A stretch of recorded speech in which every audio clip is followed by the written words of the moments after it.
The Lakota man was already fading when they dragged him behind the feed store, his boots scraping helplessly over the frozen ground while blood ran down his side and darkened the straw beneath him.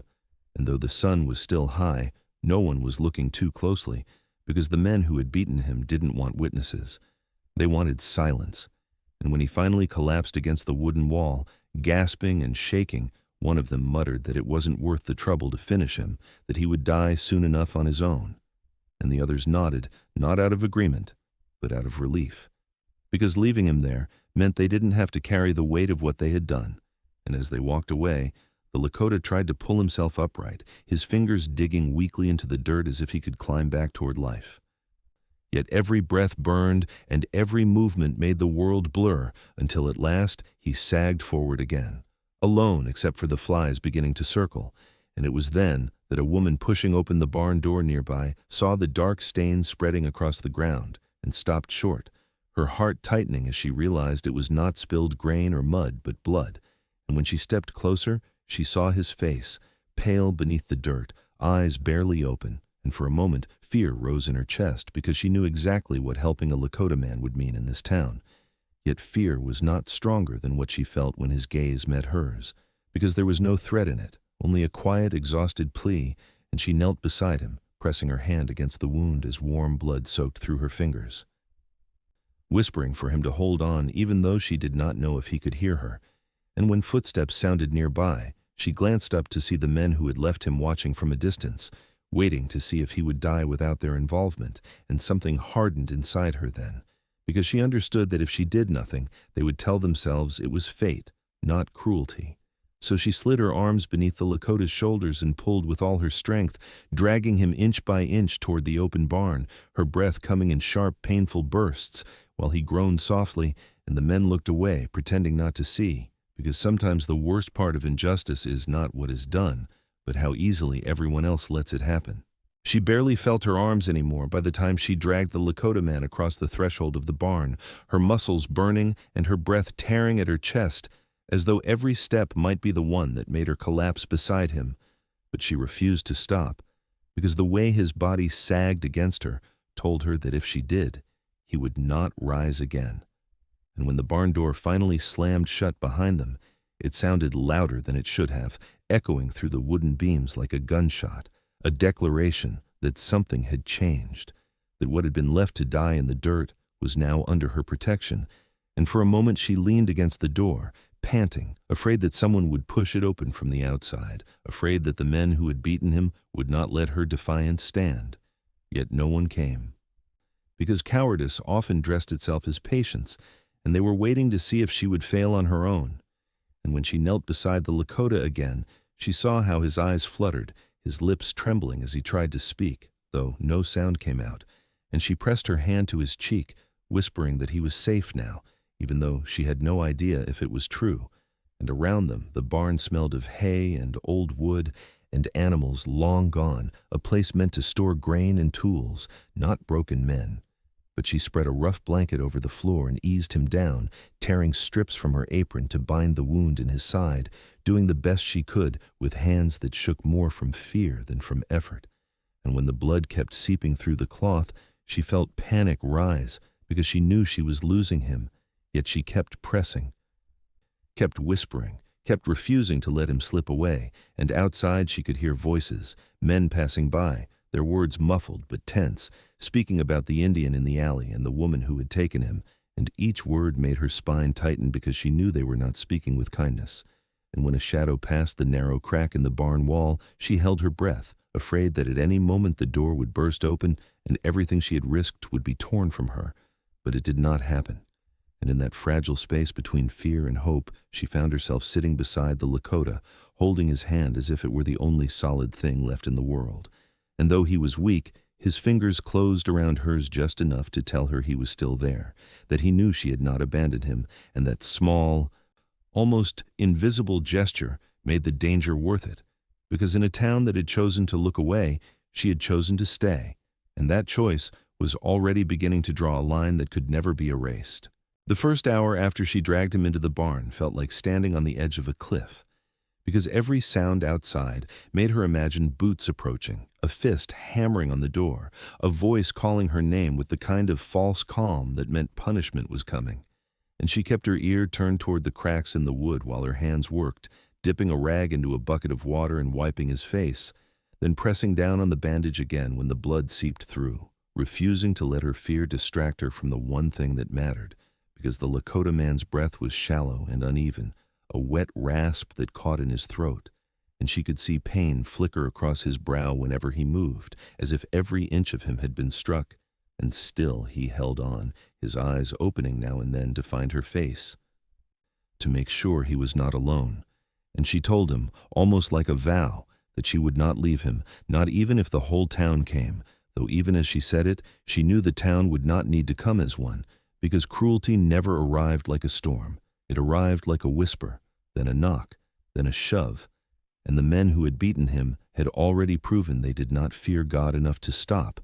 And she kept thinking of their faces, the way they had watched her drag him, not stopping her but not helping either, as if they were waiting for the world to correct her mistake, as if they believed a woman's mercy was something that would exhaust itself by morning. Yet the longer the night stretched, the more determined she became,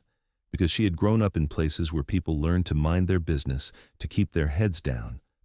to survive by staying invisible. But something in the Lakota's eyes had pierced that habit, and now she could not unsee him as a human being, could not reduce him to the word Indian the way the town did. And when his fever rose, she felt it immediately, his skin turning hot beneath her palm, his lips parting as if he were trying to drink air, and she hurried to soak another cloth, placing it across his forehead, whispering for him to stay with her. And he murmured something in a language she did not understand, a string of soft syllables that sounded like prayer or memory, and though she couldn't grasp the meaning, she felt the emotion behind it, the weight of someone calling for home. And outside, somewhere beyond the last fence line, a distant coyote cried, long and haunting, and the sound sent a chill down her spine because it made the night feel larger, emptier, as if the world itself were listening. And then, just after midnight, she heard a different sound, not an animal, not the creak of wood, but a faint, deliberate rhythm, like hooves far away moving across frozen ground. And she froze, holding her breath as she listened again, and the sound came once more, distant but real, and her stomach tightened because she knew what that could mean. Either men coming to finish what they started, or something else entirely, something the town would fear even more. And as she turned toward the crack in the barn wall, peering into the dark, she saw nothing but night and cold stars, yet the feeling remained heavy and certain that they were not alone anymore, and that before sunrise, the secret she was hiding in this barn would draw eyes that did not blink and voices that would not accept excuses. Long before the sky began to pale, the woman was already awake, sitting on the barn floor with her back against the wall, and her eyes fixed on the Lakota man's chest, as it rose and fell in shallow, uneven breaths, because sleep had never really come to her, not with the weight of what she was doing pressing down on her, and every creak of wood or shift of wind made her heart jolt. Yet still she did not regret what she had done, not even when she thought of the men who had beaten him, the way they had looked at her as if she were foolish for caring, because she had seen too much of that kind of world, a world where people survived by pretending they did not see pain, and she had chosen to be different. And when the Lakota stirred, she leaned forward instantly, touching his shoulder, whispering his name softly. And though he did not answer, his eyes fluttered open, finding her again.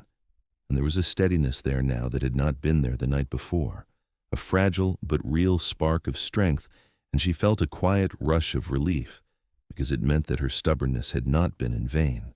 And outside the barn, the darkness was beginning to thin, the cold blue of early morning creeping over the fields, and with it came a sound that made her freeze, the unmistakable rhythm of many hooves moving together, slow and deliberate, not the careless gallop of drunk ranch hands, but the controlled approach of men who knew exactly where they were going. And she knew, even before she saw them, that these were not the townsmen returning because fear made people loud and reckless, but this sound was steady, purposeful. And as she pressed her face to the narrow crack between the boards, she saw shadows moving across the ground, long and dark, and the faint silhouettes of riders passing between the trees. and her breath caught in her throat because she understood in that moment that the Lakota was not alone in the world the way the town had believed, that somewhere out there his brothers had followed his trail through blood and dust and were now here, standing just beyond the reach of the town's fear, and she did not know whether to feel relief or terror, because while she trusted that these men would not harm her for helping one of their own, she also knew that the town would see their arrival as a threat, and fear had already proven what it could do when left unchecked. And as the first pale light of sunrise touched the barn roof, the Lakota shifted on the blanket, his gaze sharpening as if he too could sense the presence drawing near. And though he was weak, a faint, knowing look passed over his face, and she realized that whatever was about to happen next had been set in motion long before she ever opened that barn door. And now, with dawn creeping into the sky and hoofbeats circling like a tightening ring, the choice she had made in the alley was about to be answered by forces far larger than either of them. By the time the sun finally crested the hills, the town was already stirring, and with it came the kind of restless unease that traveled faster than any rumor, because people had seen the riders on the ridge, dark figures outlined against the growing light, and they did not need to be told what that meant, not after what had happened the day before. So doors opened cautiously, faces peered out from windows, and hushed voices began to spread the truth that no one wanted to hear, that the Lakota were here, that they had come for one of their own. And inside the barn, the woman felt the shift before she saw it, the air tightening as if the world itself were holding its breath, and she moved closer to the Lakota man, her hand finding his again, feeling the faint strength in his grip, and she whispered that his people were near. And though he could not yet rise, a soft exhale left him, something like relief, because he had been waiting for this, waiting to know that he had not been forgotten. And outside, boots began to scrape against the dirt as the men who had beaten him gathered in front of the feed store, their bravado gone, replaced by nervous glances and clenched jaws, because it was one thing to strike a wounded man in an alley and another to face the people who loved him. And when the Lakota warriors finally rode into view, they did not rush, they did not shout. They simply came forward in a line that was calm and unstoppable, their horses moving like one body, and the town fell silent, because fear had finally found a shape. And as they stopped at the edge of the street, the leader lifted his hand and spoke, his voice carrying clearly through the stillness, asking where their brother was, and no one answered at first, not because they did not know, but because they were ashamed to say. And when the woman stepped out of the barn doorway, her heart pounding, and told them that he was inside, alive and under her care, a ripple passed through the riders, something like gratitude, something like restrained anger, and the leader nodded to her, acknowledging what she had done, before turning his gaze back to the men who had left his brother to die. And in that moment, the town realized that whatever happened next would not be decided by fists or guns, but by the truth they could no longer hide. The silence that followed the Lakota leader's words felt heavier than any shout,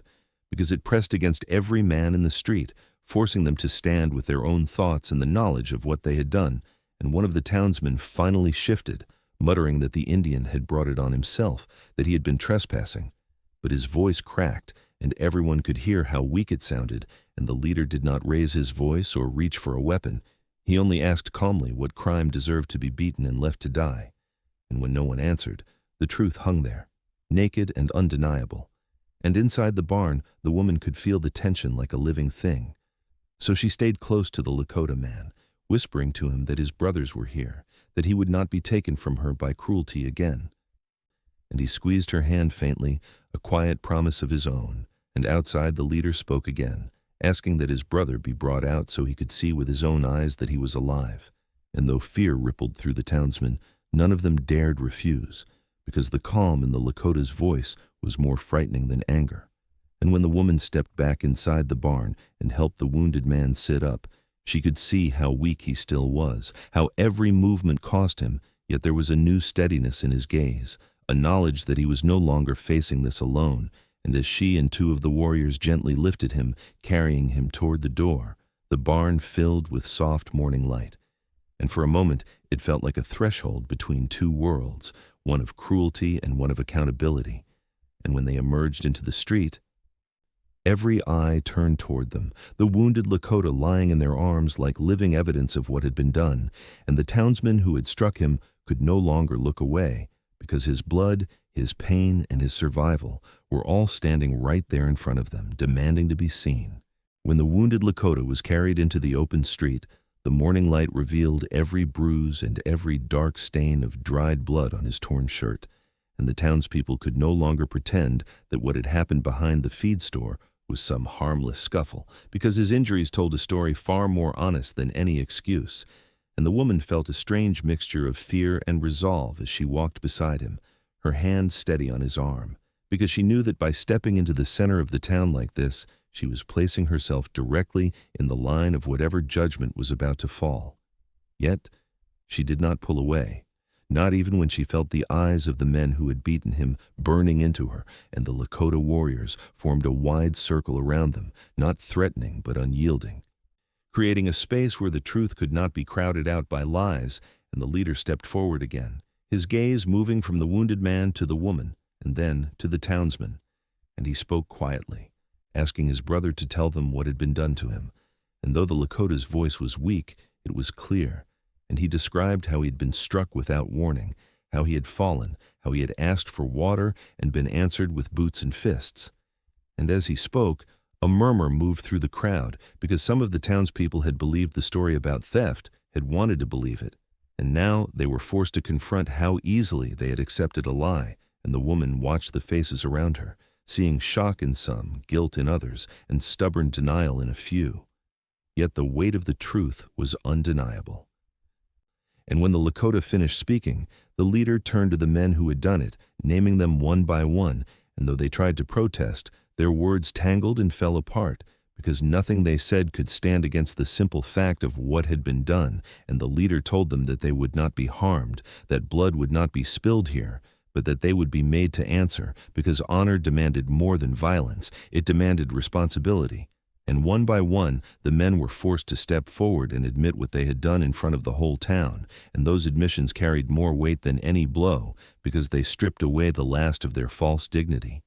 And as the circle held, the woman felt a quiet sense of justice taking shape, not loud or dramatic, but steady and inescapable. And for the first time since she had seen the Lakota bleeding in the dirt, she believed that the truth might actually be enough to change something, even in a place that had long forgotten how to listen. As the men stood there, stripped of their excuses, the town seemed to breathe for the first time since the riders had arrived, because what was happening in the center of the street was not a fight. It was something far more unsettling, a reckoning.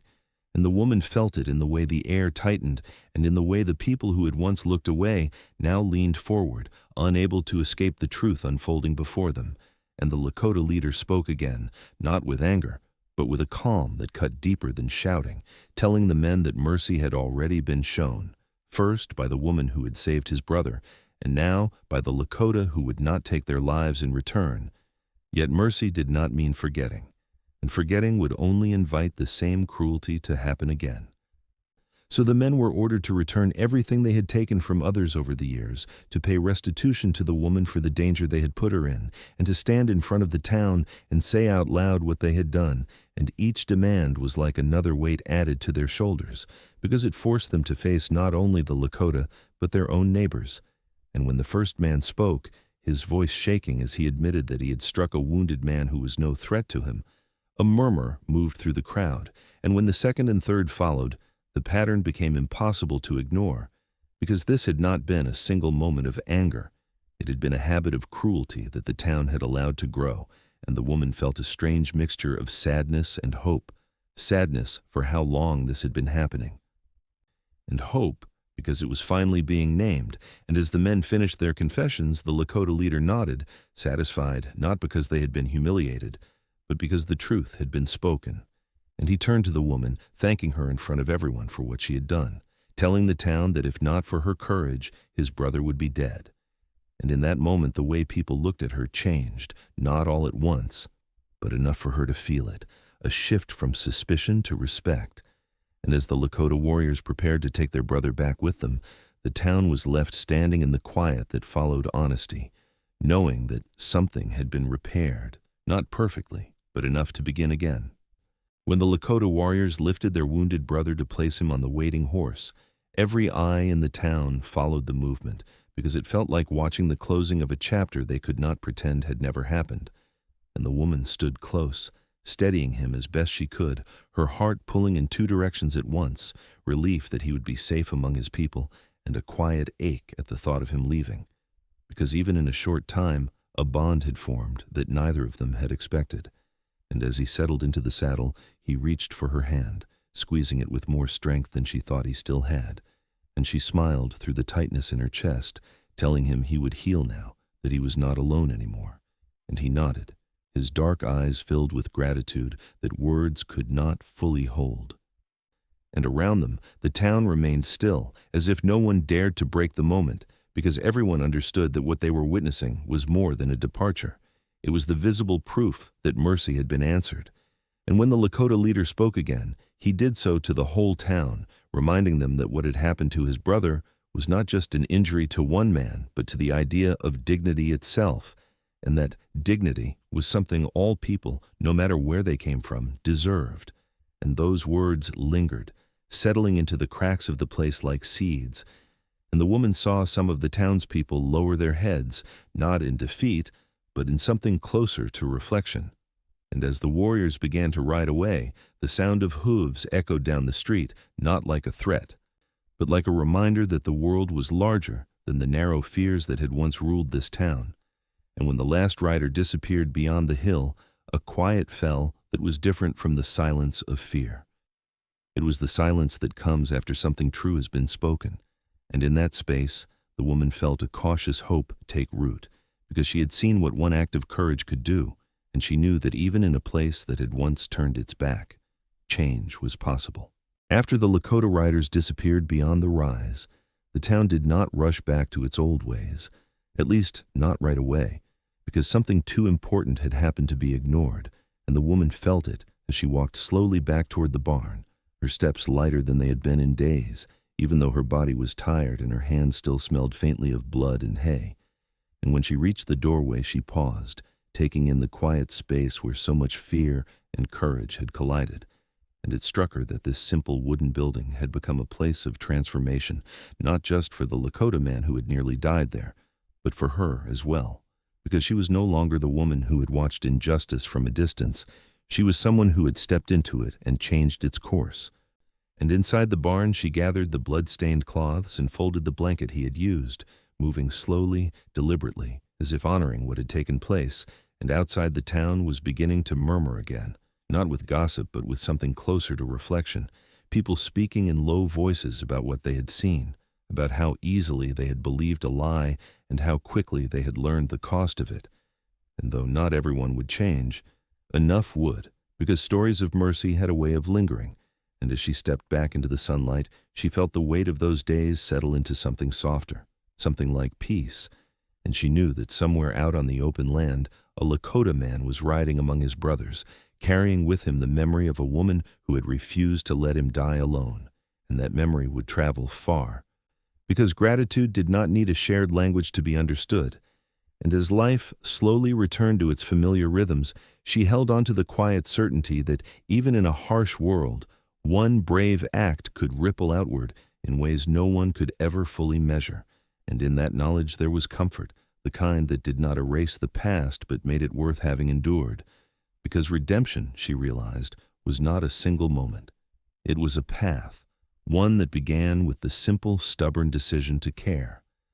Sometimes the world changes not because of power, but because someone chooses compassion when it costs the most. And in a small frontier town that had once looked away, one woman proved that mercy still had the strength to bring dignity back to the forgotten. This is Redemption West, where broken lives find their way back into the light.